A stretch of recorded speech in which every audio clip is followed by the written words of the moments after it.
अति आदर रघुनायक कीन्हा, पद पखारी पादोदक लीन्हा।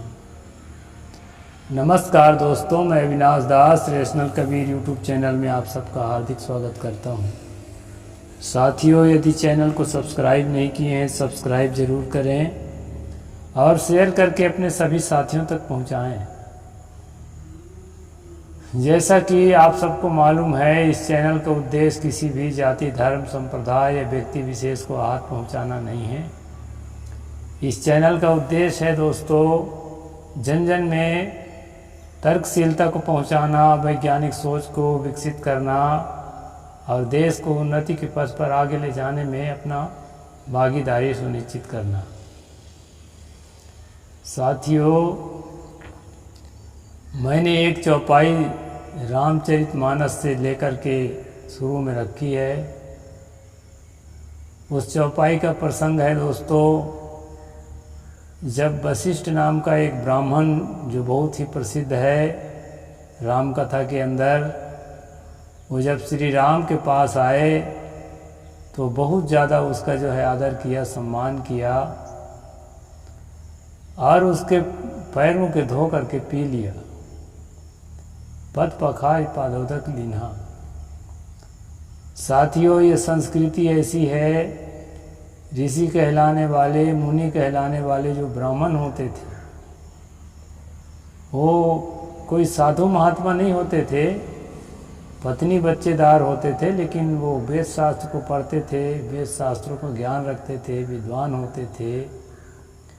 ऐसे लोग जब किसी राजे रजवाड़े के घर आते थे, राजा रजवाड़ा भी उस समय क्षत्रिय जाति के ही होते थे, जो अपने को क्षत्रिय जाति मानते हैं, अन्य लोगों को हक नहीं था।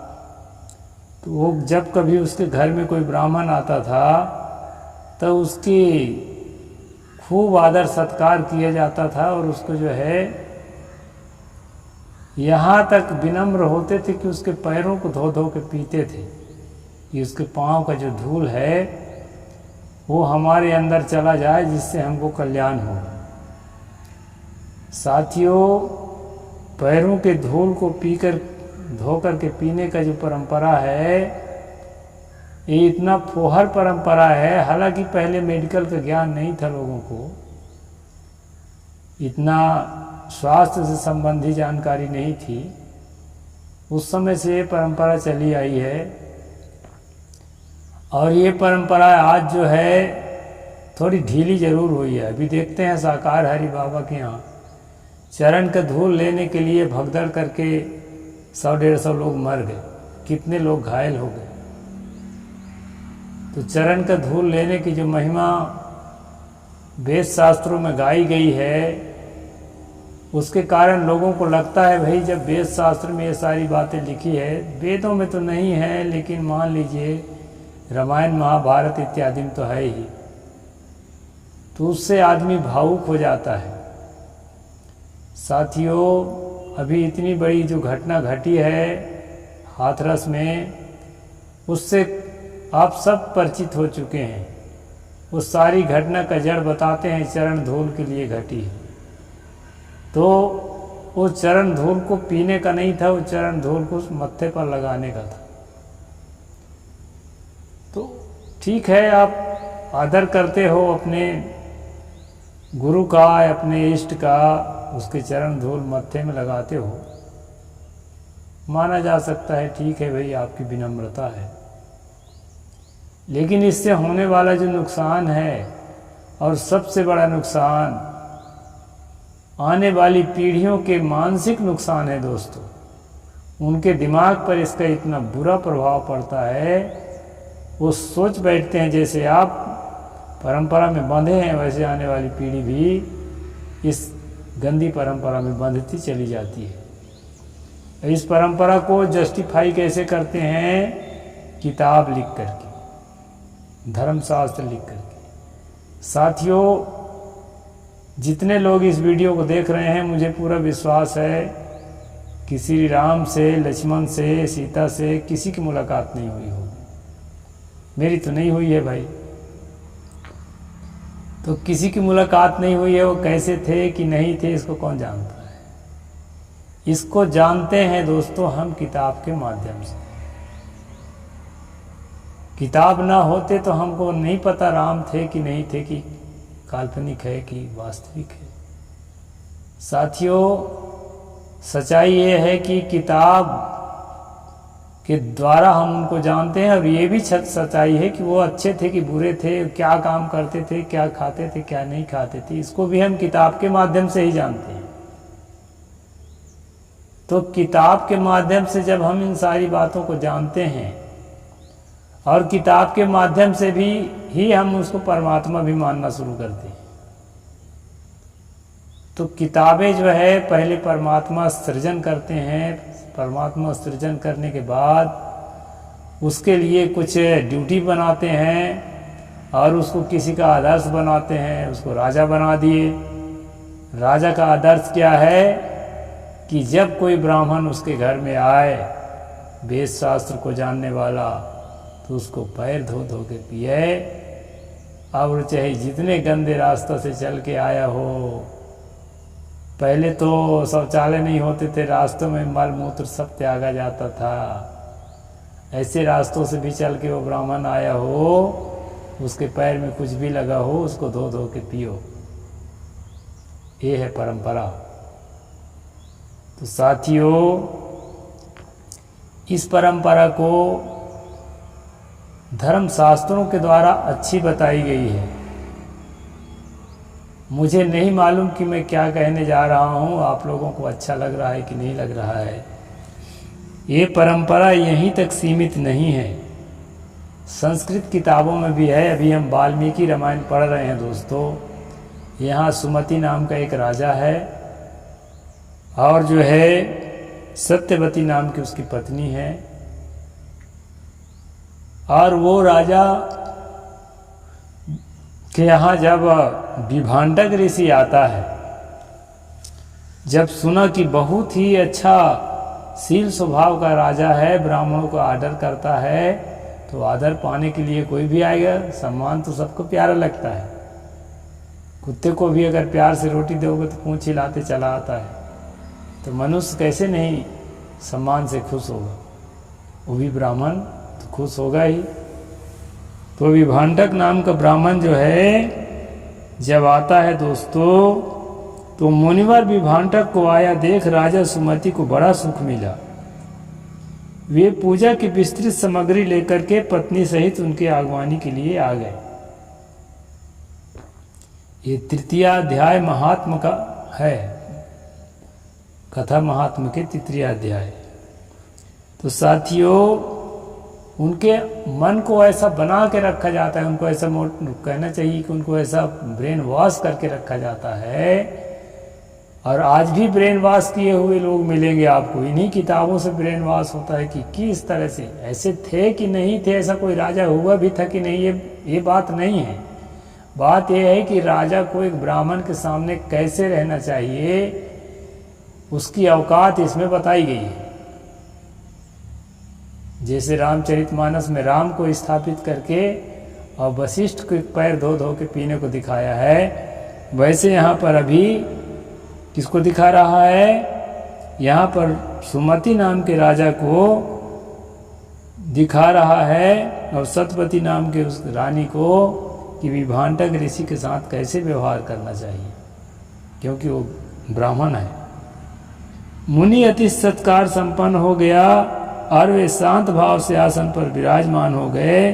समय आसन पर बैठे भूपाल से हाथ जोड़कर, भूपाल ने हाथ जोड़कर कहा, भगवन् कृतकृत्यो अद्य त्वभाग्यत्मनेन भो सतामागमनं सतं प्रशंसन्ति सुखावहम्। भगवान, आज आपके शुभागमन से मैं कृतार्थ हो गया, क्योंकि श्रेष्ठ पुरुष संतों के आगमन को सुखदायक बताकर उसकी प्रशंसा करते हैं। ये ब्राह्मण संत भी था लगता है, पूरा पढ़ने से पता चलेगा कि पत्नीधारी था कि संत था, जो भी रहा हो। हाँ, यत्र स्यान् महतां प्रेम तत्र स्युः सर्वसंपदा तेजः कीर्ति धर्मं पुत्रम इति प्रभुरति। जहाँ महापुरुषों का प्रेम होता है वहाँ सारी संपत्ति अपने आप उपस्थित हो जाती हैं, वहाँ तेज कीर्ति धन और पुत्र सभी वस्तुएं उपलब्ध होती है, ऐसा विद्वान पुरुषों का कथन है। इस तरह से ब्रेन वॉश किया जाता है दोस्तों राजे रजवाड़ों का। आजकल के नेता जो है ना कैसे लट्टू हो जाते हैं किसी बाबा ढाबा के आने पर, देखते हैं आप लोग। तो ये नेता जो है सोचते हैं जो राजा करते थे हम भी राज करने वाले हैं, तो हमको वैसे करना चाहिए राजाओं की तरह। यहाँ राजा कैसे कर रहा है, एकदम लट्टू हो गया है, कह रहा है कि सारी संपत्ति वहाँ उपस्थित हो जाती है, आदमी के अंदर तेज आ जाता है, उसकी कीर्ति चारों तरफ फैलती है और धन और पुत्र सभी चीज़ें आ जाती है। इसके सामने जो ऐसे बाबा ढाबा को सम्मान करता हो। तत्र वृद्धिं गमिष्यन्ति श्रेयानुदिनं मुनेः यत्र सन्तः प्ररुक्यन्ति महीतिं करुणा प्रभो। मुनि प्रभो जहाँ संत महात्मा बड़ी भारी कृपा करते हैं वहाँ प्रतिदिन कल्याण में साधनों की वृद्धि होती है। जहाँ आशीर्वाद दे आशीर्वाद बोल दिया, इसके बाद वहाँ हर तरह की जो है सोने की वर्षा होने लगती है और हर तरह की सुविधा, अंदर से सुखद अनुभूति, ये सारी चीज़ें उस घर में आने लगते हैं। किस घर में? जहाँ किसी बाबा ने, किसी तथाकथित संत ने आशीर्वाद दे दिया। तो इस प्रकार की भावना जो है उसके अंदर, राजा के अंदर क्रिएट किया जाता है ताकि वो कभी भी आपके प्रतिकूल न जाए। और क्या किया? योर मूर्धिन धारे ब्राह्मणम विप्रपाद लोदकम सस्नाथ सर्वतीर्थेषु पुण्यवान नात्र संशय। राजा कहते हैं कि हे प्रभु हम आपके चरणों को धो करके उसको पान करेंगे, पिएंगे, परिवार सहित अपने सिर पर लगाएंगे और अपने भवन में छिड़काएंगे। ये परंपरा है दोस्तों। मैं जब जाता हूँ यहाँ अपने कबीरपंथी अनुयायियों के यहाँ तो मेरे पैर धोते हैं लोग, और मैं बताता हूँ सम्मान से पैर धोते हो अच्छी बात है, संत महात्मा पैर सम्मान से धो, इसमें कोई बुराई नहीं है, लेकिन पीना मत। ये पीने की परंपरा अच्छी नहीं है, इस परंपरा को मैं घोर खंडन करता हूँ। उसको भवन में छिड़का दो, कोई बात नहीं, तुम्हारी श्रद्धा है, विनम्रता है। तो आज के विज्ञान के युग में हम अच्छी तरह जानते हैं, हेल्थ का ध्यान रखो दोस्तों। जो लोग भी मेरी बात सुन रहे हैं, हेल्थ कितना भी बड़ा महात्मा आ जाए, मैं तो छोटा हूँ, बड़े बड़े कुर्सीधारी गद्दीधारी है ना कबीर पंथ में, वो बड़े खुशी से अपने पैर धोवा के और पियाते हैं। तनिक भी उनको शर्म नहीं आती है। मैं भले मुझे साधु समाज से निकाल दें, लेकिन गलत को गलत कहना पड़ेगा। पैर को धो करके पीना, शरीर को नहला करके दूध से और खीर बनाना, ये बहुत गंदी प्रथा है दोस्तों। चाहे कबीर पंथ हो, कोई भी पंथ हो, ऐसा नहीं होना चाहिए। धोएं, सम्मान करें, अच्छा है। थक के आए हैं गुरु महाराज दूर से चल के, उसके पैर धोएं, बढ़िया से नहला धुला दें, उसके कपड़े धो दें। भक्ति भाव का मामला है, मैं मना नहीं करता, यहाँ तक भी चलेगा। अच्छा भोजन बना के खिलाएं पिलाएं, सेवा करें, भेंट पूजा दक्षिणा दें, ये सब अच्छा है। लेकिन पैर को धो धो के पीना और जो है ये अच्छा नहीं है। इस प्रकार की परंपरा खत्म होनी चाहिए। यहाँ पर राजा सुमति कहता है कि ब्राह्मण जो अपने मस्तक पर ब्राह्मणों के चरणों तक धारण करता है, उस पुण्यात्मा पुरुष को सब तीर्थों को स्नान के फल मिल जाता है, जो भी ब्राह्मण के यहाँ करेगा। यहाँ स्पष्ट लिखा है ब्राह्मण, अभी इधर तो संत लिखा था, तो हो सकता है कोई त्यागी होगा ऐसा सोचते रहे होंगे, लेकिन यहाँ स्पष्ट लिखा है। ऐसी बातें कहते हुए राजा सुमति की ओर देखकर मुनिवर विभांटक बहुत प्रसन्न हुए और उन्होंने अपने हाथ से राजा को स्पर्श करते हुए कहा। तो इस प्रकार जो है उसको अपने हाथ से स्पर्श करते हुए जो कहा, वो बात मैं आगे बताऊंगा दोस्तों, कल बताऊंगा।